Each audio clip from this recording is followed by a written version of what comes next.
Salam jumpa saudara-saudariku terkasih dimanapun berada. Semoga kita semua dalam keadaan baik dan sehat.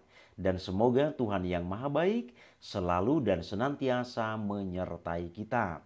Saudara-saudari, pada sesi ini saya memberikan perhatian kepada bagaimana kita menyampaikan doa permohonan ketika kita mengikuti ibadat lingkungan atau doa lingkungan ataupun doa-doa perkumpulan kita ketika kita dimintai untuk mendoakan sebuah intensi dalam doa umat. Saudara-saudari terkasih, perlu kami katakan bahwa doa Katolik itu terdiri atas 3 jenis. Yang pertama doa syukur, yang kedua doa pujian, dan yang ketiga doa permohonan. Agar kita dapat memahami bagaimana dan apa itu doa permohonan, hingga akhirnya kita bisa membuat sebuah doa permohonan, maka mari kita ikuti ulasan tentang apa sebenarnya doa permohonan itu bagi kita ketika kita mengikuti doa-doa lingkungan maupun doa-doa perkumpulan. Saudara-saudari, doa permohonan berarti meminta sesuatu kepada Allah. Doa permohonan juga berisi permintaan dari orang yang memanjatkan doa itu sendiri. Jelas saudara-saudari ya? Jadi namanya doa permohonan berarti kita meminta. Nah, Alkitab memuat banyak doa permohonan. Di dalam kitab Mazmur misalnya, Mazmur Daud dipenuhi dengan permohonan untuk pengampunan. Itu ada dalam Mazmur, kitab Mazmur bab 4 ayat 1. Kemudian meminta untuk memimpin, Mazmur bab 5 ayat 8. Kemudian untuk pembebasan, Mazmur bab 6 ayat 4. Lalu untuk keselamatan dari penganiayaan, Mazmur bab 7 ayat 1 dan seterusnya. Kemudian saudara-saudari, ketika Daniel mengetahui bahwa Raja Darius telah mengeluarkan perintah yang berisi larangan untuk berdoa kepada Allah dan bahwa semua orang harus berdoa kepada Raja, Daniel tetap berdoa kepada Allah, memohon untuk pertolongannya dalam situasi yang mengerikan tersebut. Selanjutnya saudara-saudari, dalam perjanjian baru, khususnya dalam Injil Matius bab 6 ayat 11, Yesus mengajari kita untuk meminta makanan sehari-hari yang sebenarnya termasuk dalam kategori doa permohonan.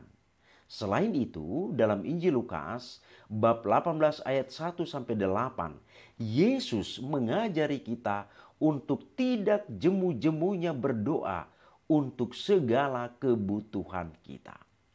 Saudara-saudari, cara terbaik untuk memanjatkan doa permohonan adalah dengan meminta kepada Allah secara jujur, sebagaimana anak-anak berbicara kepada bapa mereka yang baik hati, namun diakhiri dengan seperti yang engkau kehendaki.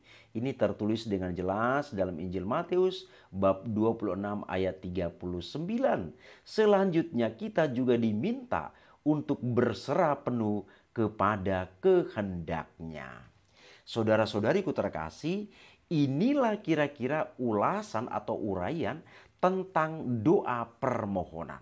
Jadi jelas diungkapkan di sini bahwa kalau kita mau menyampaikan permohonan, maka di sana hanya permohonan-permohonan itu yang kita ucapkan atau kita sampaikan.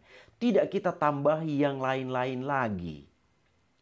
Saudara-saudari terkasih, ini sebuah uraian yang sangat jelas bagi kita, dan kiranya ini menjadi panduan atau patokan bagi kita ketika kita mau menyampaikan doa permohonan, baik dalam ibadat lingkungan kita atau doa lingkungan, maupun dalam doa-doa perkumpulan ketika kita diminta untuk menyampaikan sebuah intensi dalam doa permohonan.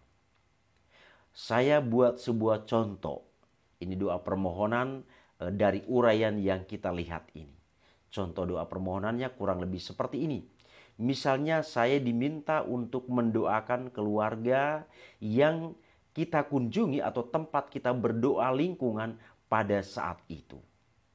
Maka ketika saya mau menyampaikan doa, saya akan mengatakan demikian. Bagi keluarga di rumah ini, Bapa dalam surga, berkatilah keluarga di rumah ini. Berikanlah mereka rezeki yang secukupnya. Berikanlah mereka kesehatan, baik jasmani maupun rohani. Dan juga berkatilah pertumbuhan anak-anak mereka. Sehingga seluruh hidup mereka diliputi dengan sukacita. Kami mohon, kabulkanlah doa kami ya Tuhan. Singkat, padat, dan jelas. Jadi intensi yang diminta kepada saya untuk mendoakan tuan rumah, saya menyampaikan itu di dalam doa saya. Ketika giliran saya untuk menyampaikan doa ini. Jadi inilah contoh doa permohonan yang benar dalam aturan gereja Katolik. Saudara-saudariku terkasih, yang terjadi adalah kebalikan. Ketika diminta untuk menyampaikan doa permohonan, yang diucapkan itu berbeda. Malah di sana diucapkan, misalnya bagi keluarga di rumah ini yang sedang kita kunjungi pada saat kita berdoa. Kalimat awal diucapkan bagi keluarga di rumah ini. Lalu setelah itu kalimat yang lain menyusul adalah, puji syukur kami sampaikan kepadamu ya Tuhan. Dan seterusnya. Puji kami bersyukur kepadamu juga karena hamba-Mu telah menyampaikan firman-Mu pada malam ini. Firman-Mu berbicara tentang ini kepada kami. Saudara-saudari, ini tidak perlu kita ucapkan dalam doa permohonan. Ini bukan ciri doa permohonan dalam gereja Katolik. Jadi ciri doa permohonan dalam gereja Katolik adalah seperti yang kami contohkan di atas tadi. Jadi ketika giliran kita menyampaikan doa permohonan, tidak perlu kita menyampaikan puji dan syukur. Tidak perlu kita menguraikan khotbah yang baru disampaikan, tetapi langsung kepada intensi yang diminta.